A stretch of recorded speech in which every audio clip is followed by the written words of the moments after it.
Agora a gente vai falar um pouco sobre fundo de papel, tá?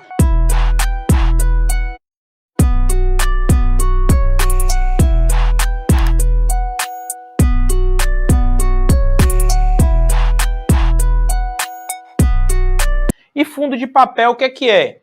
Entender fundo de tijolo é fácil, né? Fundo de tijolo nada mais é do que um fundo que compra imóveis com o intuito de alugar. Fechou, tá? Já um fundo de papel, o próprio nome já diz, né? Ele é um fundo que investe, que compra dívidas atreladas ao mercado imobiliário. Como é que é isso? Os fundos de papel, eles buscam investir em CRI, né? Prestem atenção nessa palavra para quem ainda não conhece. O que é um CRI ou CRI? É um certificado de recebível imobiliário. Pode pôr a outra imagem aí, que ela vai mostrar. Pessoal do Instagram, vem aqui para o YouTube, viu? É isso, um CRI é exatamente isso que está aí na sua tela e eu vou te explicar agora, tá? Você vai sair daqui entendendo como é que funciona um fundo de papel. Vamos para o nosso exemplo, tá? Vamos supor que o proprietário de um imóvel tenha o intuito de fazer uma reforma, tenha o intuito de fazer uma modernização no seu imóvel. Porém, esse proprietário não dispõe da quantia que ele precisa para isso. O que ele faz? Ele vai atrás de um empréstimo. Ele vai buscar fazer uma dívida, né? Ele vai se alavancar com o intuito de poder fazer essa reforma. Então, vamos supor que ele precisa de 5 milhões de reais para fazer a modernização de um grande prédio corporativo. Ele vai atrás desse empréstimo, ele consegue esse empréstimo através de uma securitizadora que vai pegar todo esse fluxo de pagamento que ele recebe por mês e transformar isso em um CRI. O fundo imobiliário compra esse CRI a 5 milhões de reais, repassa à vista esses 5 milhões de reais, porém, esse mesmo proprietário vai ter que devolver esse valor ao longo de alguns anos ou ao longo de alguns meses com uma taxa. Então, ele vai ter que devolver os 5 milhões, mais alguma taxa que é acordada no momento em que é feito o CRI. Ou seja, o que acontece? O inquilino que pagava o aluguel todos os meses ali para o proprietário, ele passa a distribuir o aluguel para o dono do CRI, né? Então, o proprietário nada mais faz do que repassar esse direito de receber o aluguel todos os meses. Então, é basicamente assim que funciona um CRI. Por isso que a gente fala, pessoal, que os fundos imobiliários hoje, eles financiam, de fato, o mercado imobiliário e o mercado da construção civil no Brasil, né? Isso aqui funciona também para condomínios, obras residenciais, entre outras coisas. As pessoas pegam empréstimos para a construção. E a construção, o financiamento, a grana, vem de investimentos como fundos imobiliários, tá? Então, o fundo imobiliário empresta o dinheiro para ser devolvido o valor inteiro mais alguma taxa. Qual taxa é essa? Aí vai depender diretamente de qual é o risco que o mercado enxerga em toda essa operação.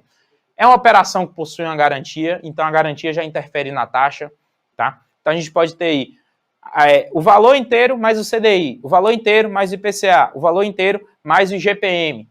Tudo vai depender do risco de toda essa operação e eu vou mostrar para vocês aqui. Pode tirar da imagem. Como você vai avaliar essa questão do risco em um fundo de papel, tá? Primeiro ponto, antes da gente pensar nos outros critérios, o que a gente deve olhar para um fundo de papel? Olhar o preço, tá? Eu vejo muita gente cometendo um erro grotesco, que é pagar qualquer preço por fundo de papel apenas por conta que ele está distribuindo um alto dividendo. Isso não faz o menor sentido. Tá? Você, ao comprar um fundo de papel, você está comprando uma dívida imobiliária. Coloque isso na sua cabeça. Você não está comprando um imóvel, você está comprando uma dívida imobiliária. E uma dívida imobiliária, ao longo dos anos, não tende a se valorizar, ok? Então, você pode pensar em pagar um pouco mais caro em um fundo de galpão, porque ele possui bons imóveis e tende a se valorizar ao longo dos anos? Pode. Agora, para uma dívida imobiliária, não. Então, o que você deve utilizar? Eu gosto de utilizar muito isso aqui, ó, PVP, tá? Isso aqui você encontra muito fácil em qualquer site especializado de fundos imobiliários. PVP. O que significa essa métrica? preço sobre valor patrimonial. E quanto mais próximo de 1 tiver o PVP, mais dentro do preço está o fundo de papel. Por quê? Essa métrica, ela pega o preço que está sendo negociado em mercado e divide pelo valor patrimonial do fundo. Tá? Cada fundo imobiliário tem o seu valor patrimonial. Como é que funciona isso? Todos os anos, os fundos imobiliários passam por avaliações, tá? E se chega-se a um valor patrimonial. Pega-se esse valor patrimonial e divide-se pelo número de cota, e aí a gente tem um valor patrimonial por cota. Então, um fundo que tenha um valor patrimonial de R$100 e você está pagando ali 150, você está pagando R$50 a mais do que o patrimônio dele realmente vale, tá? E desse modo, para fundo de papel, como é uma dívida imobiliária, você está pagando um preço muito, mas muito acima, tá? Então, busquem sempre fundo de papel próximo a 1, tá? Próximo a 1. Esse é o primeiro ponto. Não pagar caro. Além do mais, esse tipo de segmento é um segmento que faz muita subscrição. E na hora que acontece a subscrição de cotas, o preço também tende a cair próximo da subscrição e você perde valor em cima disso, tá? Então, é o primeiro ponto que você deve ficar muito atento a essa questão do preço, tá? Segundo ponto é o hatching. O que é isso? O que é o hatching? O hatching nada mais é do que o risco de crédito, tá? Então, cada CRI possui um risco de crédito. E esse risco de crédito, ele é avaliado por profissionais da área. Então, quanto mais próximo de A tiver o hatching, melhor avaliado ele é e menor risco ele possui. Quanto mais próximo de B e C ele estiver, maior são os seus riscos. Porém, a gente tem que sempre lembrar da questão risco-retorno. Risco-retorno. Fundo de papel com muito hatching em cima de A tem a tendência a distribuir menos dividendo, né? Menor risco, menor retorno. Hatchings mais próximos de B e C têm o potencial de distribuição maior, tá? Então você tem que levar sempre em consideração o risco e o retorno, tá?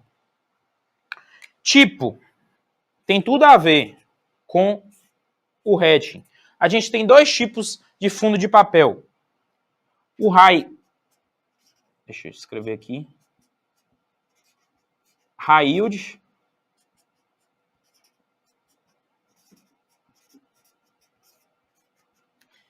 a gente tem os fundos high yield e os fundos high grade. Qual é a grande diferença? Os fundos de papel high grade são aqueles que possuem, né, os ratings mais próximos de A. Já os fundos high yield, que têm um potencial de distribuição de dividendo maior, eles possuem mais ratings entre B e C, tá? Então, você tem que saber também qual é o tipo daquele fundo imobiliário que você está colocando. E, por fim, né, a renda, ok? Então, fundo de papel você tem que avaliar principalmente dessa maneira aqui. Olhar para a renda, olhar o preço, primeiro ponto. Olhar qual é o tipo, se você está avaliando um fundo high yield, high grade ou um fundo misto, tá? Eu vou dar até alguns exemplos. O que é um fundo high yield? DEVA 11, Habit 11, HCTR 11, fundo médio risco, IRDM 11, tá? Então, a gente tem essas grandes diferenças que estão em cima do hatching dos fundos imobiliários. E vocês vão perceber claramente que quanto maior o risco da operação, maiores são os retornos. Compara aí o dividendo distribuído pelo HCTR, pelo IRDM e pelo RBRR, que é um high grade agora, tá? Então, são três mundos totalmente diferentes dentro do fundo de papel. Para quem é mais moderado e agressivo, vai buscar, logicamente, fundos de papel mais agressivos. Pessoas mais conservadoras buscam fundos mais high grade. Mas a principal lição que você deve levar de tudo que eu falei aqui é em relação ao preço. Nunca aceite pagar muito caro em um fundo de papel, porque você pode perder dinheiro com isso.